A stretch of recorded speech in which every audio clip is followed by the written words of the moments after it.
오늘은 호세아, 요엘, 아모스 이제 우리 소선지서 들어가도록 하겠습니다.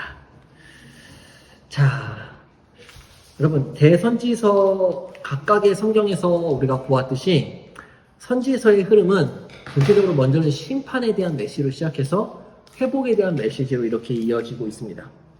소선지서도 이렇게 우리가 함께 읽어갈 때 이런 심판으로 시작해서 회복으로 가는 이러한 구조를 우리가 발견할 수가 있어요.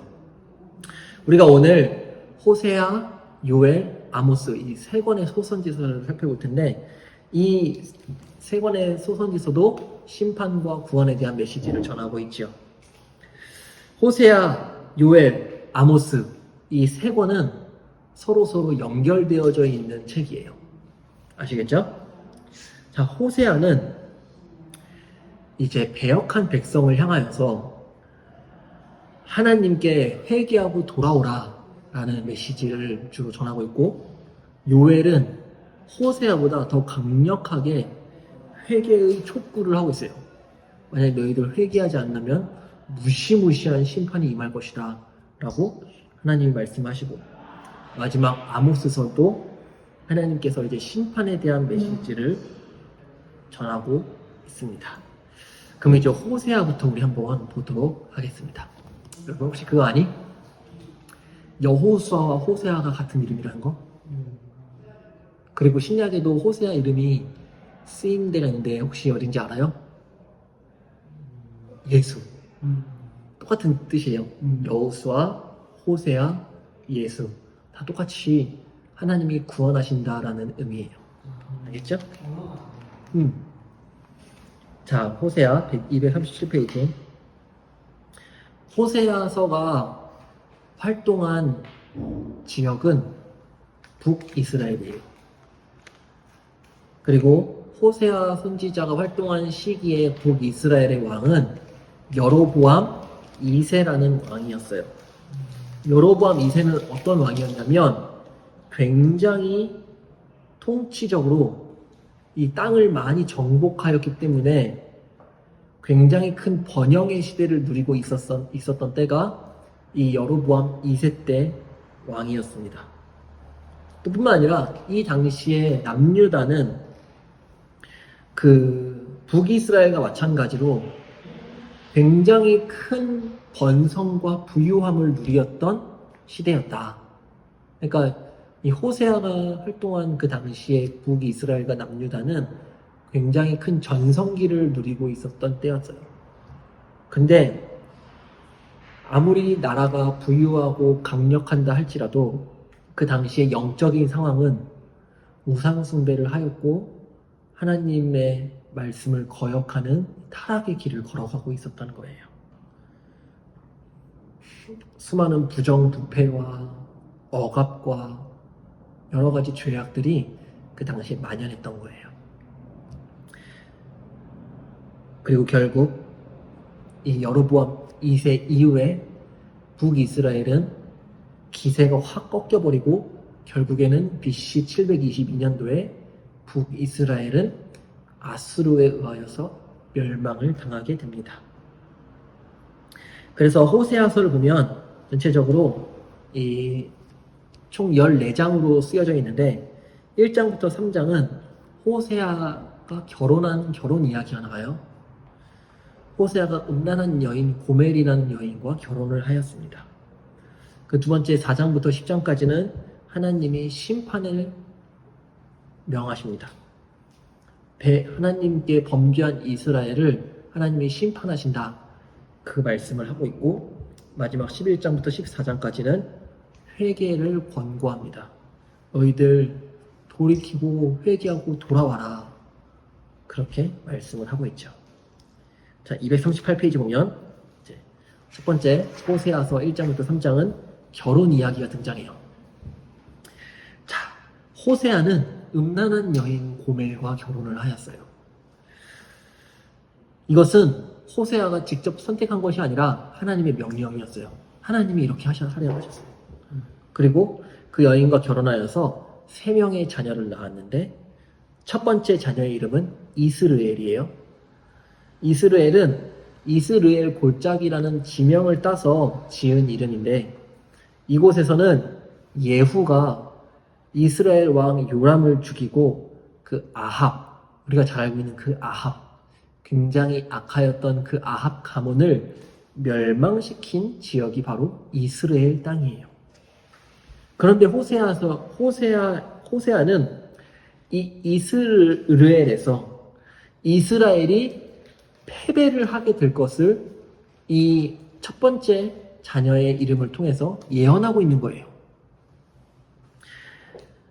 이것은 예후 이후에 4대를 이어온 강력한 예후 왕조가 결국엔 멸망하게 될 것이라는 것을 의미합니다. 호세아 선지자가 활동했던 이 당시 북이스라엘의 왕은 여로보암 2세라고 했잖아요. 그 여로보암 2세가 바로 그 예후 왕조의 마지막 왕이었어요. 두 번째 자녀의 이름은 로루하마였어요. 로루하마는 긍휼이 없다라는 의미예요. 여기 로가 부정어 낫이란 뜻이에요. 루하마는 긍휼이고. 뭐냐면 이제 하나님의 긍휼이 북이스라엘을 떠났다라는 것이 두 번째 이름이었어요. 세 번째 이름은 로암미였어요. 로는 그 아니라 했죠. 낫. 암은 백성이라는 뜻이에요. 뭐냐면 내 백성이 아니다라는 의미가 바로 로암미예요. 호세아의 이 자녀들 이스라엘, 로루아마, 로암미 이 세 이름의 공통적인 특징은 뭐냐면 하나님의 심판을 예언하고 있는 이름이다라는 뜻이에요. 그리고 1장 10절에 가서 하나님께서는 회복의 약속을 하십니다. 이스라엘에서 놀라운 국가적 회복이 일어나고 이스라엘은 로암미에서 이제 이름이 암미, 내 백성으로 바뀌고 로루하마에서 이름이 루하마, 긍휼로 바뀌면서 하나님이 회복시켜 주실 것이다 라고 말씀을 하고 있죠. 자, 2장에 넘어가서 하나님은 이 음란한 이스라엘 백성을 책망하십니다. 2장 2절부터 13절을 보면 버림받을 이스라엘에 대한 이야기가 나와요. 음란한 고멜과 같이 이스라엘은 하나님에게 굉장히 음란한 아내였어요. 만약에 여러분들이 몸을 파는 여인과 결혼을 한다고 한다면 누가 결혼을 하겠어요? 그렇죠? 하나님이 그 백성에게 그 땅에서 소산을 거두게 하시고 풍요를 주셨음에도 불구하고 그들이 가나안의 풍요의 신 바알이 그렇게 한 것처럼 바알을 숭배한 거예요. 그래서 하나님은 마치 남편이 음행한 아내와 이혼하고 버리는 것처럼 배역한 이스라엘을 내치시고 그들로 하여금 극심한 시련을 겪게 할 것이다 라고 말씀을 하시는 거예요. 그리고 또 다시 이어서 하나님은 회복에 대한 메시지도 전해주십니다. 2장 14절부터 23절에 심판 후에 이제 하나님은 이스라엘을 다시 아내로 맞아들일 것이다 라고 말씀을 하세요. 2장 14절에 보면 거친 들로 데리고 가서 말로 위로한다 라는 말씀이 있는데 이것은 마치 출애굽 이후에 하나님이 이스라엘 백성을 광야로 인도하시고 시내산에서 언약의 말씀을 주실 때를 그때를 생각나게 하는 거예요. 또 2장 15절에는 포도원을 그에게 주고 아골 골짜기로 소망의 문을 삼는다라는 말씀이 있는데 이것은 가나안 땅을 기업으로 주셔서 정복하게 하신 때를 생각나게 하는 거예요. 그러니까 과거의 출애굽을 기억하게 하시고 가나안 땅 정복을 기억하게 하시는 거죠. 3장에 가서 이제 호세아가 음행한 여인을 다시 사랑하라고 하나님이 명령을 주십니다. 호세아는 순종하여서 그 음란한 여인 고멜을 다시 아내로 맞아들입니다. 이것은 이스라엘이 하나님을 떠나 배역하였음에도 불구하고 여전히 하나님이 그 백성을 불쌍히 여기시고 그들과의 관계를 회복하기를 원하신다라는 그러한 것을 의미하는 거예요. 이제 4장 넘어가서 하나님께서 이스라엘 백성을 향해서 심판을 말씀을 하십니다. 4장부터는 이제 어떤 이런 호세아가 음란한 여인 고멜과 결혼하는 이런 상징적인 행위가 나오는 것이 아니라 하나님의 직접적인 심판 메시지가 등장을 합니다.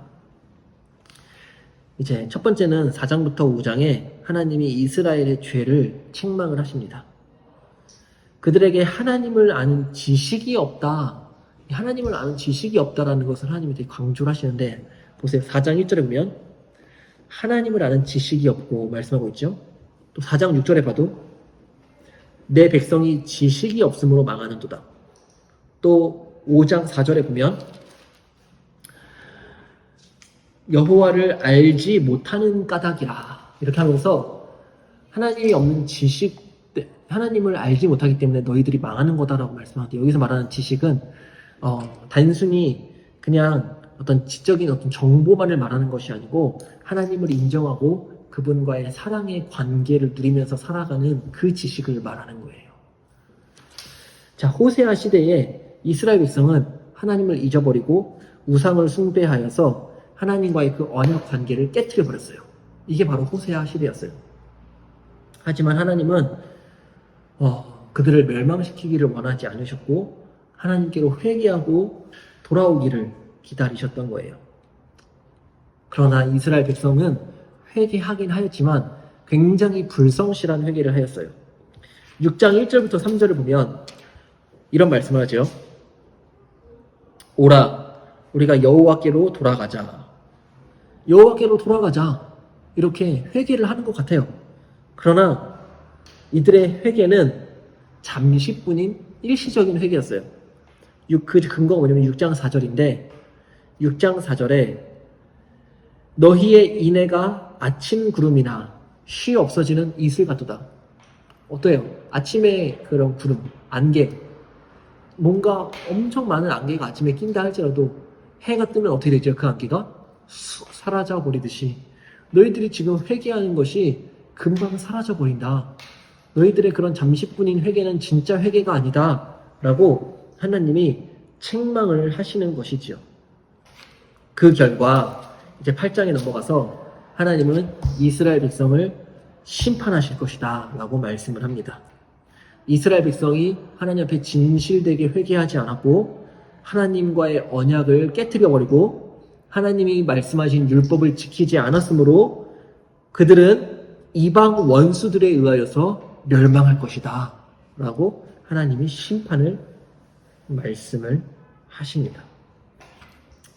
그러나 하나님은 포기하지 않으세요. 11장에 넘어가서 다시 하나님은 이스라엘 백성을 부르십니다. 돌아와라, 돌아와라, 돌아와라, 돌아와라. 마치 부모가 자식을 낳고 그 자식을 양육하듯이 하나님은 이스라엘을 애굽에서 구출하여 내실 뿐만 아니라 그들을 돌보고 그들을 양육하여 주셨어요. 왜냐하면 하나님은 이스라엘 백성을 사랑하셨기 때문에 그래요. 이렇게 이스라엘은 하나님의 특별한 사랑을 받은 백성이에요. 그러나 그들은 하나님께 어마어마한 사랑을 받았음에도 불구하고 그 사랑을 잊어버렸어요. 그리고 하나님을 떠나버렸지요. 그 결과 하나님께서는 너희들이 이방 나라에 의하여서 멸망당할 것이다 라고 심판을 말씀하십니다.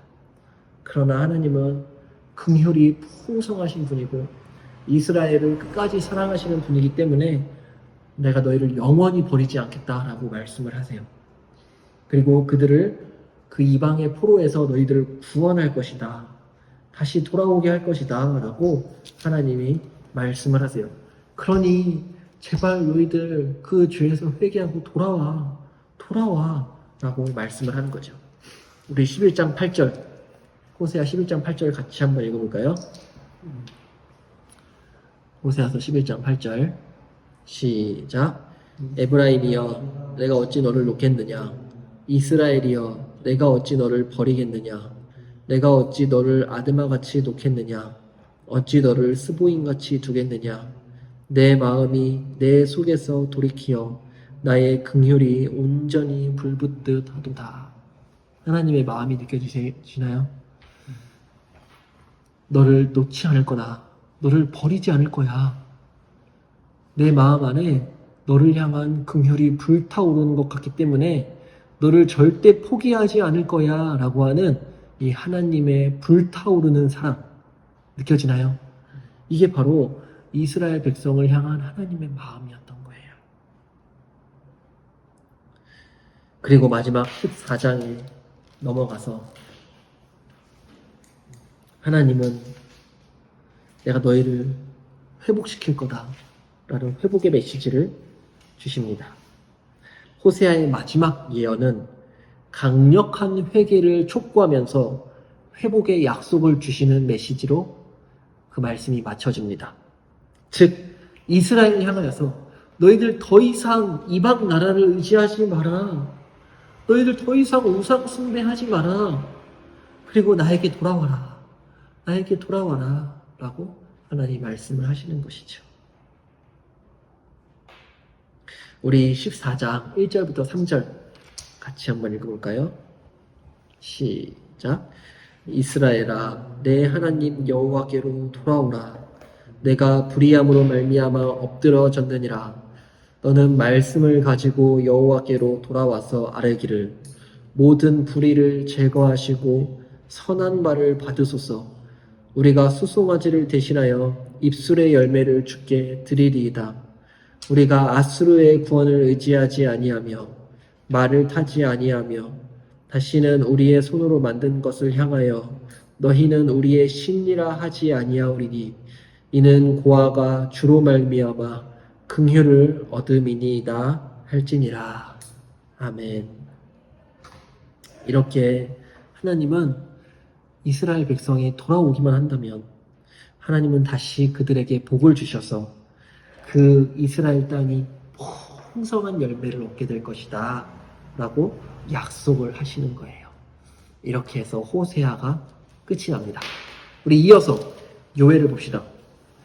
요엘도 호세아와 같이 회개하고 돌아오라라는 그 메시지를 전하는 거예요. 근데 이 요엘은 호세아보다 그 심판에 대한 그 무게가 훨씬 더 무겁습니다. 요엘은 총 3장밖에 없어요. 되게 짧죠? 요엘서 안에는 이 시대적인 배경을 알려주는 단서가 없어요. 그래서 이 요엘서는 도대체 언제 기록되어져 있는지 정확히 알 수가 없는 거예요. 그러나 그거 연대는 중요하지가 않아요. 요엘서는 이 본문 자체의 메시지가 중요한데 한마디로 보려면 너희들이 회개하냐 회개하지 않느냐에 따라서 너희들이 심판을 받을 것인지 아니면 회복을 받을 것인지 이것이 결정될 것이다 라고 하면서 너희들 호세아와 같이 회개하고 돌아오라 라고 말씀을 합니다. 그래서 1장부터 2장까지는 재앙과 전쟁에 대한 이야기가 나오고 또 2장에는 회개의 권고에 대해서 나오고 2장부터 3장까지는 풍성한 회개하고 돌아오는 자에게 임할 풍성한 복에 대해서 말씀을 합니다. 자 봅시다. 첫 번째는 재앙과 전쟁에 대한 이야기가 나와요. 1장을 보면 이제 땅이 황폐하게 될 것이다 라고 말씀을 하는데 요엘의 예언은 메뚜기 재앙에 대한 탄식으로 시작을 합니다. 1장 4절 같이 읽어볼까요? 시작. 팥중이가 남긴 것을 메뚜기가 먹고 메뚜기가 남긴 것을 느치가 먹고 느치가 남긴 것을 황충이 먹었도다. 그러니까 이런 메뚜기가 곡식을 다 먹어버리니까 그 당시에 그 땅에는 먹을 것이 다 없어질 것이다 라는 무서운 재앙이 임하는 거예요. 뿐만 아니라 가뭄으로 인해서 곡식과 포도주까지 떨어지게 될 것이다 라는 말씀도 하십니다. 그래서 곡식으로 하나님 앞에 드리는 소제와 전제도 끊어지고 더 이상 먹을 게 없으니까 하나님께 제사를 드릴 수도 없게 되고 그래서 백성이 드리는 소제와 전제를 먹고 살았던 그 제사장은 더 이상 먹을 것이 없어진 거예요. 그래서 슬퍼합니다. 심지어 들짐승들조차 헐떡거린다 할 정도로 극심한 가뭄과 기근이 그 땅을 황폐하게 할 것이다 라고 말씀을 하는 거예요. 그래서 2장에 보면 이방 군대에 대한 심판이 등장합니다. 2장에서는 여호와가 군대를 일으켜서 회개하지 않는 그 백성을 심판하실 것이다 라고 말씀을 합니다. 군인들이 사방에서 쳐들어와서 너희들을 죽일 것이고 너희들의 모든 것을 약탈해 갈 것이다 라고 말씀을 합니다. 여기에서 문자적인 군대를 의미하는 것이 아니라 메뚜기에 대한 어떤 비유다라고 말하는 그런 해석들도 있어요. 하지만 신명기 말씀에 근거하여서 여기서 말하는 군대는 메뚜기뿐만 아니라 진짜 이방 군대를 의미하는 거예요. 신명기 28장 20절에서 24절을 보면 하나님께서는 하나님의 율법을 어기는 자에게 질병이 임할 것이다 라고 말씀하셨어요. 그리고 신명기 28장 25절에서 26절에는 하나님의 말씀을 어기는 자는 대적들에 의하여서 침략을 받게 될 것이다 라고 하나님이 예언을 이미 하셨어요. 그렇기 때문에 그 율법을 어겼기 때문에 그 이방 민족들이 쳐들어와서 그 나라가 멸망하게 되는 거예요. 심판을 말씀하는 거죠. 넘어가서 2장 11절부터 17절까지는 그러니까 너희들 회개하고 돌아오라 라고 말씀을 합니다. 하나님께 돌아오면 하나님은 그 저주를 거두시고 다시 복을 주셔서 너희 논밭에 풍성한 소출이 끊어지지 않을 것이고 너희들이 다시 소제와 전제로 하나님께 제사를 드릴 수 있게 될 것이다 라고 말씀을 하세요. 그러니까 회개하고 돌아오라 라고 말씀을 합니다. 우리 2장 13절 같이 한번 읽어볼까요? 시작. 너희는 옷을 찢지 말고 마음을 찢고 너희 하나님 여호와께로 돌아올지어다. 그는 은혜로우시며 자비로우시며 노하기를 더디하시며 인애가 크시사 뜻을 돌이켜 재앙을 내리지 아니하시나니. 하나님께 돌아오기만 한다면 하나님은 자비하시고 인애가 크시기 때문에 그 뜻을 돌이켜서 재앙을 내리지 아니하신다. 이것이 바로 하나님께서 주시는 말씀인 거예요.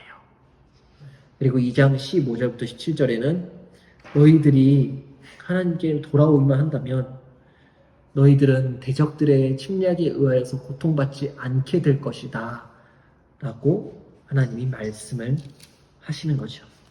그리고 2장 18절부터 마지막 3장 마지막 절까지는 이제 너희들이 회개하고 돌아올 때 하나님이 어떠한 복을 너희들에게 내리실 건지에 대해서 말씀을 합니다. 2장 18절 보면 그때에 또는 그날에 이런 표현이 있어요. 이 표현은 이 백성이 회개한 후에 하나님이 이루실 그 새 시대를 의미하는 거예요. 하나님은 그 백성의 회개에 대해 응답하여 말씀하시기를 그 땅에 풍성한 곡식을 거두게 하시고 이방의 대적들을 멀리 쫓아내실 것을 약속을 하시는 거예요. 그래서 그 백성이 더 이상 수치를 당하지 않을 것이다. 풍족하게 먹고 마시며 즐거워하며 여호와 하나님을 찬양하게 될 것이다 라고 말씀을 하는 거예요. 또 더욱 놀라운 것은 2장 28절부터 29절에 보면 성령에 대한 예언이 나와요. 2장 28절 우리 같이 읽어볼까요? 시작. 그 후에 내가 내 영을 만민에게 부어주리니 너희 자녀들은 장래일을 말할 것이며 너희 늙은이는 꿈을 꾸며 너희 젊은이는 이상을 볼 것이며. 여기 보면 내 영을 부어준다 했죠. 여기서 말하는 내 영이 바로 성령이에요. 이 말씀이 어디 나오잖아요? 사도행전에 나와요. 알죠? 그리고 이 예언은 신약시대의 성취가 되어집니다. 그래서 이 성령을 받은 신약시대의 사람들의 특징이 뭔지 알아요? 베드로가 설교를 했을 때, 성령을 받고 설교했을 때 사람들의 특징이 뭐냐면 회개하고 돌아와요. 이 요엘서에서 회개하고 돌아와라 라고 말씀하셨던 그 예언이 성령이 임함으로 말미암아 성취가 되어지는 거예요. 놀랍지요? 하나님의 약속은 반드시 성취되는 거예요.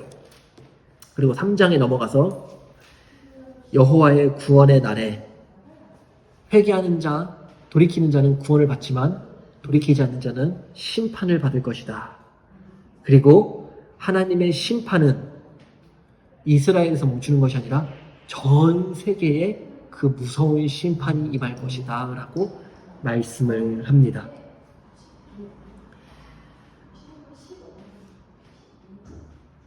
이와 같이 하나님은 새 시대의 그날에 이스라엘 백성의 원수들을 다 물리치시고 다시는 그들이 하나님의 거룩한 성과 그 백성을 넘보지 못하도록 하나님께서 하나님의 백성을 든든하게 보호하실 것이다 라고 약속을 하시면서 이 요엘서가 끝이 나게 됩니다. 자, 아모스를 한마디로 정의한다면 철저한 하나님의 심판, 이거예요. 호세아, 요엘, 아모스 이 세 권이 연결되어져 있는데 이 세 권을 읽으면 어떤 느낌을 받을 수 있냐면 호세아 때 심판이 이만큼 임했다면 요엘 때 이만큼, 아모스 때 이만큼 점점 심판의 강도가 강해지고 있다는 것을 느낄 수가 있어요. 자, 그래서 아모스는 총 9장으로 구성되어져 있는데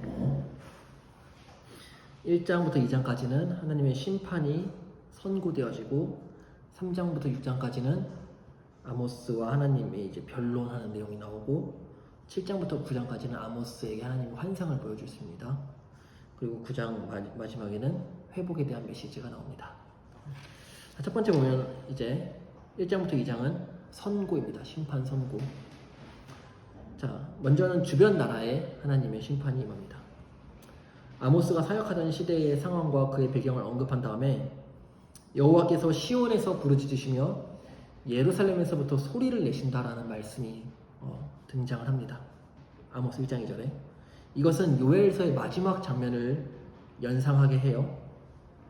앞에서 요엘 역시 여호와가 시온에서 부르짖고 예루살렘에서 목소리를 내신다라고 하면서 여호와가 시온에서 그 백성을 복주실 것이다 라고 말씀을 하시죠.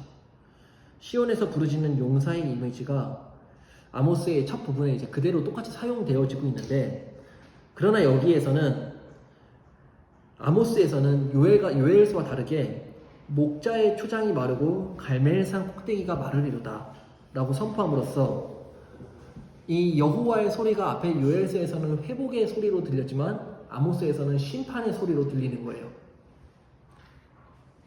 그래서 아모스는 마지막에 가서 요엘과 같이 하나님이 그 땅에 복을 주셔서 풍성한 열매를 거두게 하실 것이다 라고 이제 말씀을 하시긴 합니다. 넘어가서 1장 3절부터 25절까지는 심판의 경고입니다. 아모스는 먼저 이스라엘의 주변 7나라에 대해서 그들의 죄를 질책하면서 하나님의 심판이 임할 것이다 라고 말씀을 합니다. 적대적이거나 관계가 먼 세 나라로부터 시작해서 그 세 나라가 뭐냐면 다메섹과 가사와 두로예요. 그리고 요단 동편에 있는 친족국인 세 나라, 에돔과 모압과 암몬입니다. 그리고 마지막 동족인 유다의 죄로 그 범위가 가까워집니다. 그러니까 이 심판이 멀리서부터 점점 가까워지는 거예요. 그러므로 선지자가 주변 나라의 죄에 대한 질책으로 시작하는 것은 이스라엘에 대한 심판의 경고를 위한 준비 과정과도 같습니다. 이방 나라들도 하나님이 심판하시는데 할무며 율법을 받은 하나님의 언약 백성이 그 율법을 어기고 죄를 지었을 때 결코 징벌을 피할 수 없다라는 것을 강조하는 것이죠. 넘어가서 이제 이스라엘의 죄에 대해서 하나님이 책망을 하십니다. 2장 6절부터 이방 나라에 대한 질책을 끝으로 아모스는 그 화살을 이제 이스라엘을 향하여서 돌립니다. 주변 나라에 대한 심판의 말씀과 마찬가지로 서너 가지 죄로 말미암아 내가 그 벌을 돌이키지 아니하리니 라는 그런 말씀으로 시작합니다. 2장 6절에 보면 이스라엘의 서너 가지 죄에 대해서 말씀하죠. 그런데 다른 나라들에 대해서는 간략하게 죄를 언급하고 넘어가지만 이스라엘의 죄에 대해서는 아주 구체적으로 하나님이 하나하나씩 말씀을 하십니다.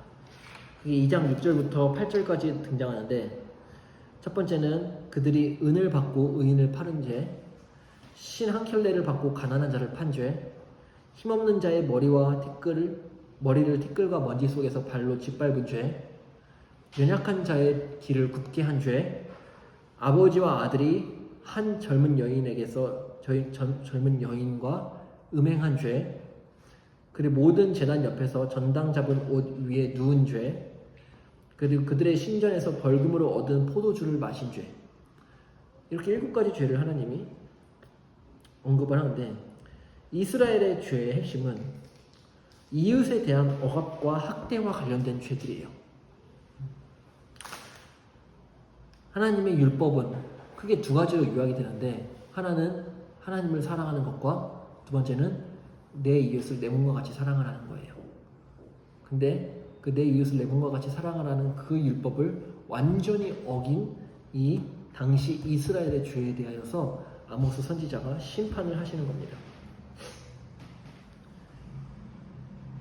하나님 나라의 삶의 원리는 하나님을 사랑하기 위해서는 우리가 이웃을 사랑해야지 돼요. 또 이웃을 사랑하는 것을 통해서 우리는 하나님을 사랑할 수가 있어요. 근데 이 아모스 선지자 당시에 그 이웃을 사랑하지를 않으니 당연히 하나님을 사랑한다고 할 수 있을까요? 그럴 수가 없죠. 그래서 이 당시 아모스 선지자의 관심은 그 수평적 관계, 그러니까 이웃과의 관계를 회복시키고자 하는 그러한 뜻이 있었던 거예요. 다른 나라들과 다르게 하나님과 이스라엘의 특별한 관계가 맺어졌기 때문에 그래요. 그래서 하나님은 이스라엘 백성을 애굽에서 이끌어내시고 이방 족속을 가나안 땅에서 몰아내심으로써 그 이스라엘 백성으로 그 땅에 정착하게 하셨고 그 땅에서 이웃을 사랑하면서 살게 하셨어요. 근데 그것을 완전히 다 어겨버린 것이지요.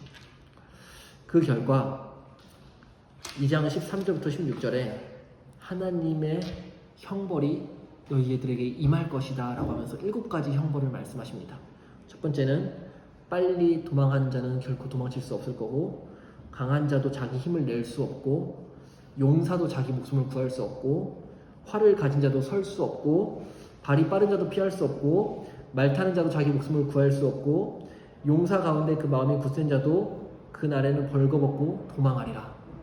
아무리 빠른 사람이라 할지라도, 아무리 강력한 사람이라 할지라도, 아무리 용사라 할지라도 하나님의 심판을 그 누구도 피할 수 없을 것이다 라고 말씀을 하는 겁니다.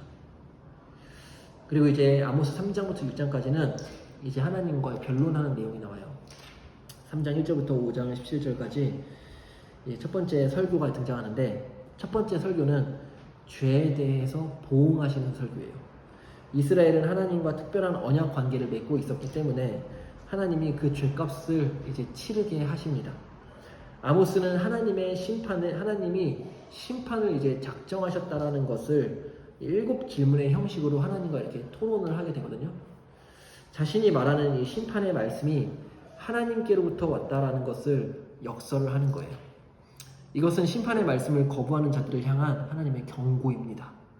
선지자는 임박한 하나님의 심판이 어떻게 나타날지 구체적으로 설명을 합니다. 하나님은 그 백성의 궁궐이 대적들에게 약탈당하게 될 것이고, 불사르게 될 것이고, 그 제단들이 다 헐어질 것이다. 즉 이스라엘의 모든 정치적인 기반과 종교적인 기반을 하나님이 다 파괴하실 것이다 라는 심판의 메시지를 전합니다. 또 4장에 넘어가서는 이제 두 번째 설교가 외쳐집니다. 이거는 완악한 백성에 대한 설교예요. 아모스 선지자는 이스라엘의 수도 그 사마리아 성 안에서 벌어지는 이 집권층과 기득권층, 이들의 사치와 부패와 약자에 대한 이런 억압, 이것을 지적하면서 심판을 선포합니다. 이웃을 그렇게 압제하면서 하나님을 섬긴다고 하는 그들의 위선적인 종교 생활에 대하여서 하나님은 질책을 하십니다.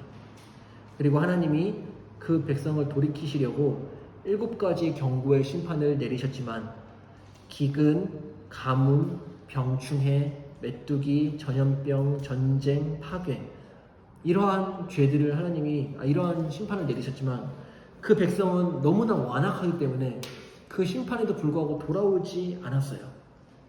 그래서 하나님은 더 큰 심판으로 그들을 치실 것이다 라고 말씀을 하는 거예요.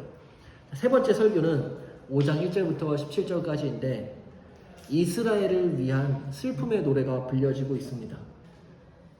선지자는 심판으로 말미암아 무너질 이스라엘을 생각하면서 눈물로 노래를 하고 있는 거예요. 그러면서 비록 심판이 임박해 있지만 오직 여호와를 찾고 너희들이 그 악을 떠나서 선을 구하면 너희들은 살 수 있다. 회개하고 돌이켜라. 그럼 너희들은 살 수 있어. 라고 선지자는 슬픔의 노래를 부르고 있는 거예요. 그러나 백성은 여전히 마음이 너무나 완악하기 때문에 선지자의 말을 듣지 않습니다. 그리고 결국 하나님께서는 이들을 망하게 하실 것입니다. 그래서 그 나라에는 슬픔의 소리, 애곡하고 슬퍼하는 그 소리만 가득하게 될 것이다 라는 그러한 메시지가 전해집니다. 그리고 이제 5장에 넘어가서는 5장부터 6장까지는 그 저주의 시가 등장합니다. 화 있을진저 라고 시작하는 이 두 편의 저주시가 이제 심판의 메시지를 더욱 강력하게 선포하게 되는데, 첫 번째 저주시는 여호와의 날, 어두운 여호와의 날이 임하게 된다는 거예요. 선지자는 여호와의 날을 사모하는 자들에게 화가 있을 것이다 라고 저주의 메시지를 전해요. 신약 성도들이 예수 그리스도의 재림을 사모하는 것처럼 이 당시에 이스라엘 백성들도 여호와의 날을 사모했어요. 여호와의 날이 임하면 자기들이 구원받을 것이라고 생각했죠. 그러나 이 땅에서 죄를 지으면서 살아가는 그들에게 여호와의 날은 오히려 그들을 구원하는 날이 아니라 그들을 심판하는 날이 될 것이다 라고 말씀을 하는 거예요. 여호와의 날은 신실한 성도들에게는 구원받는 날이지만 매일매일 죄 가운데 살아가는 부패한 사람들에게는 이 여호와의 날이 심판의 날, 캄캄하고 어두운 날이다 라고 말씀을 하는 겁니다. 이 점에서 아모스에서 선포되어지는 이 여호와의 날은 오히려 그 날이 두려움의 날인 거예요. 우리 5장 18절 한번 읽어볼까요? 시작. 화 있을진저 여호와의 날을 사모하는 자여, 너희가 어찌하여 여호와의 날을 사모하느냐? 그 날은 어둠이요 빛이 아니라. 그렇죠? 오히려 여호와의 날이 구원이 아닌 심판의 날로 임한다는 거예요. 넘어가서 6장에는 이제 두 번째 저주시가 등장하는데, 여기서는 지도자들을 향한 심판의 메시지입니다. 남유다와 북이스라엘의 지도자들, 이들은 최고의 것을 누리며 살아갔어요. 최고의 것을 먹고 최고의 것을 타고 최고의 명품들을 누리면서 아주 부유하게 살아갔죠. 향락과 사치를 즐겼어요. 그러나 이웃을 향해서는 어땠을까요? 가난한 자들을 향하여서는 그들이 관심을 보이지 않고 이웃이 고난당하고 있을 때 이웃의 고난을 외면했어요.